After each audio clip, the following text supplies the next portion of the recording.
Akara 036 super ofe. O-P-E. N-D-E-D-E. And anyị chọrọ ka ụkwụ anyị mata ihe eji akpọ anyị ụmụafọ Igbo.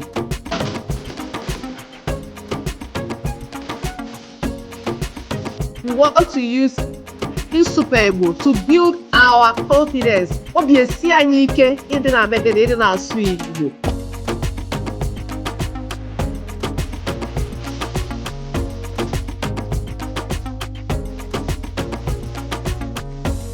It was really hard. I was so Igbo class. Literally doing going. They're easy. It was very, very difficult to get a winner at the end.